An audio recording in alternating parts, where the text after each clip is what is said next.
I'm Dr. Casper Darling, and this is my final message. It's not the end. But after this, I won't. I exposed myself to Hedron resonance fully. It's changing me. I've seen.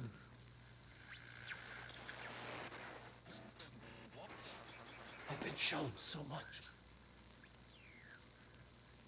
Slidescape 36 was where Hedron stopped the spread of another. It's terrifying. It really is. It's another source of resonance. Trench was exposed to this other. It will now spread.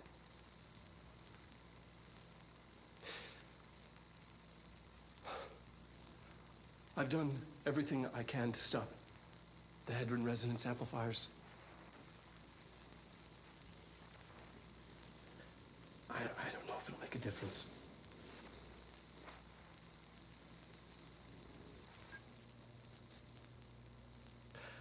I won't be here when it happens. I should have told him anymore.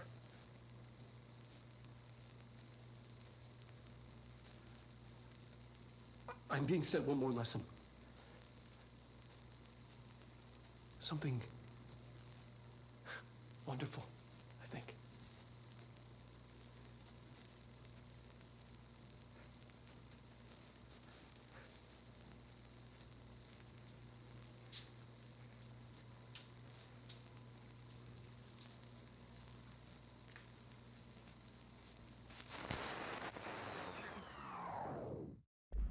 Hey everyone, how's it going? Welcome back to Let's Play Control. We got that final message from Dr. Darling at the end of the last episode. It's just a little notification in the corner as a cutscene was starting. Well worth checking out though. I also found the sand memo, finally. Also from Darling. It is in non-official. Oh, there it is.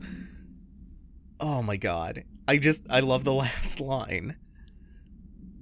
So basically, Darling found the sand in another dimension and is using it for research purposes. And he outlawed anyone from cleaning it up. And the final line in all caps is, "Do not touch my sand! Do not touch my sand!" Oh, did this put us before the cutscene? I should mention, I've been fooling around. Just doing some cleanup and recording footage for a bonus episode. And I do have that death from above for the levitate finally. And also some other upgrades, but they are minor and numerical. And the side quests I was doing off screen, the cool ones, or the especially cool ones, we'll be seeing in a bonus video. Let's dive bomb you. Oh, that backfired, but backfired really badly. And didn't do that much. I believe you can increase the damage output of that with more skill points invested. Oh, let's recap where we are at. Jesse and Dylan Faden, siblings in the town of Ordinary, find a slide projector that opens doorways to other dimensions depending on what slide is in it.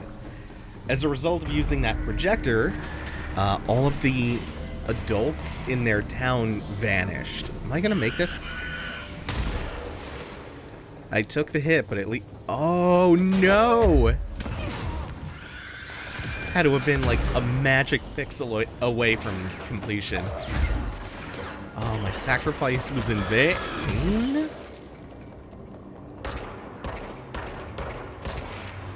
So, when they opened that gateway up, this sonic entity named Polaris came through and attached itself to Jesse. The FBC took Dylan Jesse, after years of searching, tracked them down, and that brings us to the events of the game. So we've been conversing with Polaris the whole time. Those blue blips, they guided us. Now, as we approach the end, we come to understand that the Hadron and the protective HRAs were derivatives of Polaris contained here. Contained and exploited. The FBC is siphoning something from it to protect themselves from the Hiss, who we have now just exposed Polaris to. This malignant, infectious entity. Ooh. Gotta be a little bit careful there. By the way, does this clarify why Jesse, who's bonded with Polaris, doesn't need an HRA when everyone else does? Oh, I've never actually tried to take control of those. Do you get the healing benefit from them? I should have tried there, but I was just too itchy on the trigger finger.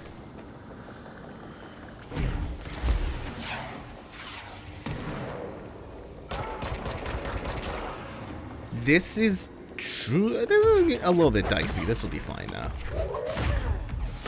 So when I regain a little bit of this health, which there's plenty of good stuff. A few episodes ago, I tried to summarize what the genre is. Like, I offered this waffly definition in some recommendations, but now I'm just gonna talk about why I love this genre. And, like, just gush about it. Because it is one that I'm very, very fond of.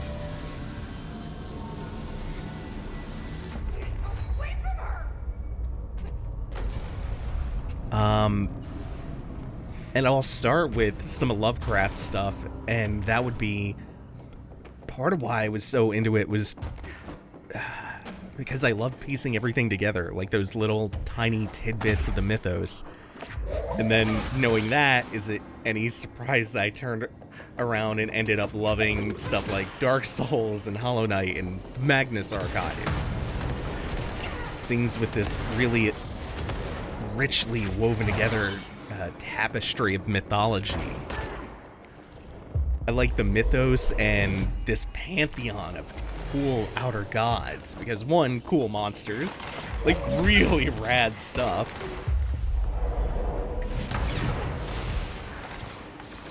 And two, it appealed to this... Ooh, the sniper. Ooh. Where... That's gonna be a problem. Okay, I know where they are now. It appealed to this part of me that loved creating Parakosms, or as some say, Parakosms.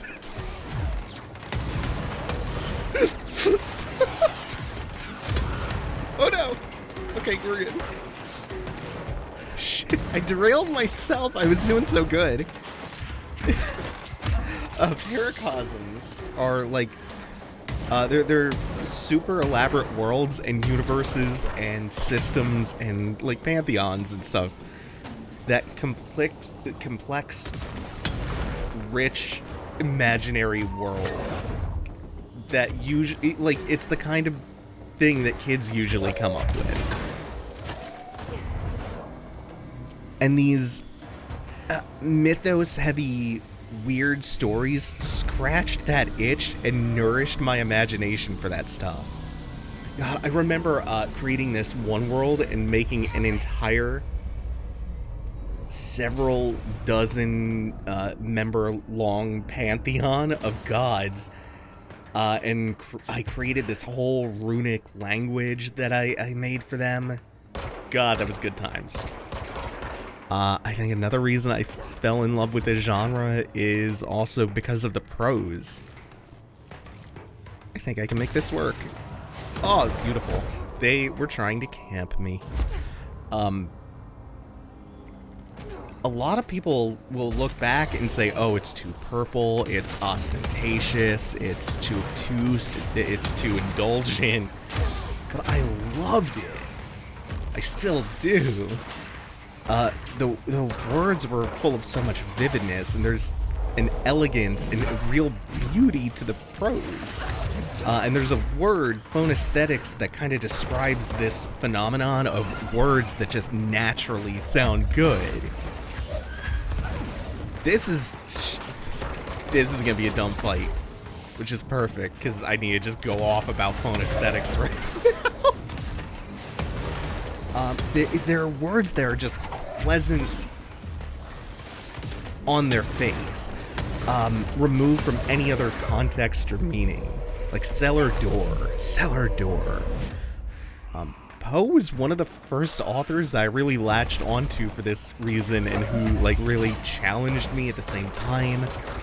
It made me want to write and not. Oh god, I can't believe I have control of one of them. Oh, Jesus.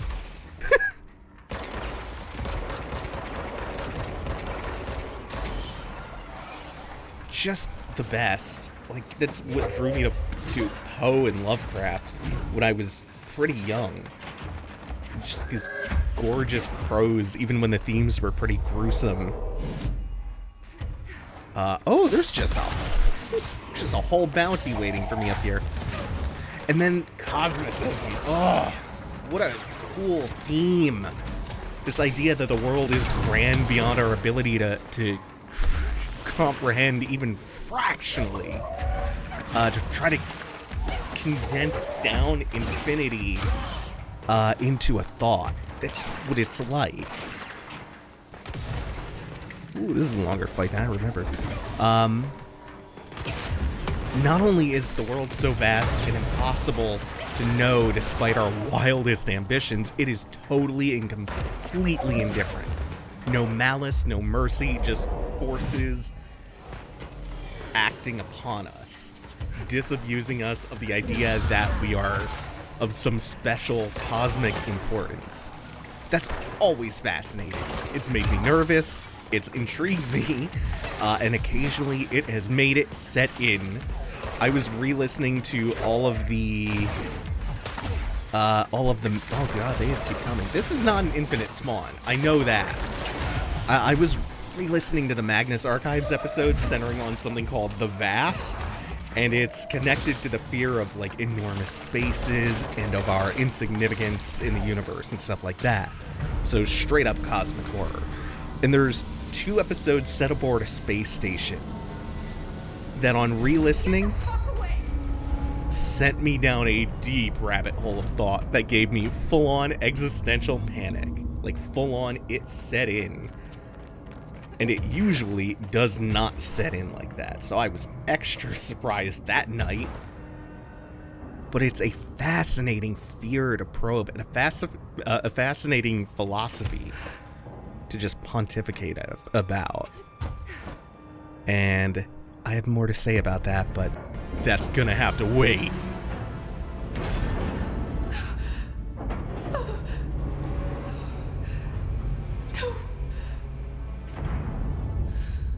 Poster comes down and there's nothing there. It's just the cell and death.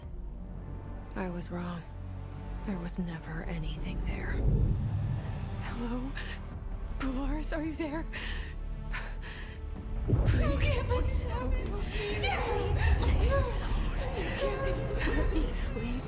Please. I just want to sleep now. Let me sleep.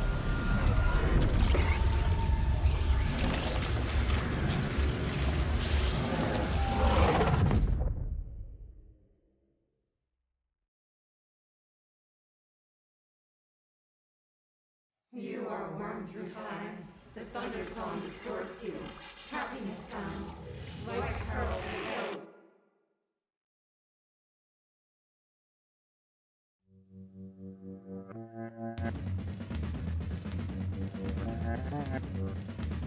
Without Polaris, the hiss can take root in Jesse. So, that whole tangent managed to come around. How's that for our insignificance while struggling against things we can never know or properly measure, and things that we certainly can't control?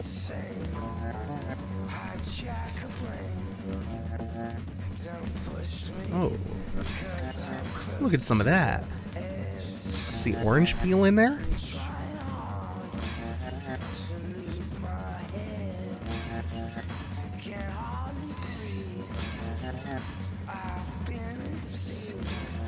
You'll see little lines in here like, "You are a worm through time." The word that describes this is redacted, and orange peel. That is part of the hiss incantation that you can hear them chanting monotonously and constantly.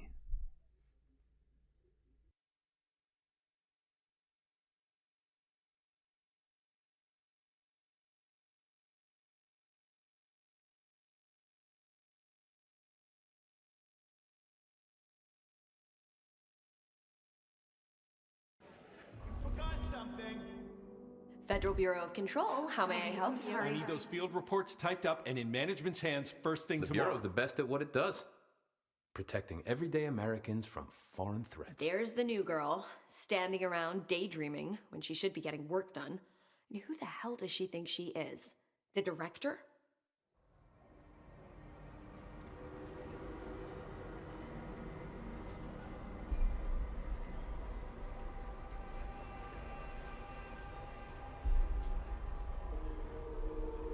We're just gonna have a totally normal day while we take control.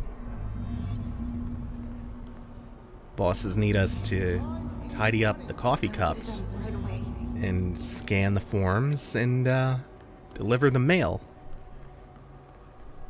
And we're gonna do that. Gotta earn that paycheck.